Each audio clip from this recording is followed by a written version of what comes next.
Videoda faiz mövzusuna aid 5 tipik sualı həll edəcəyik. Bu sualların çoxunu abituriyentlər səhv edir.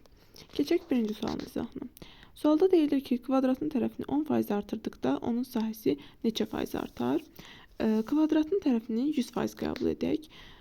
A bərabərdir 100% idi. 10% artırsaq 100 üstəgəl 10, 110% olur.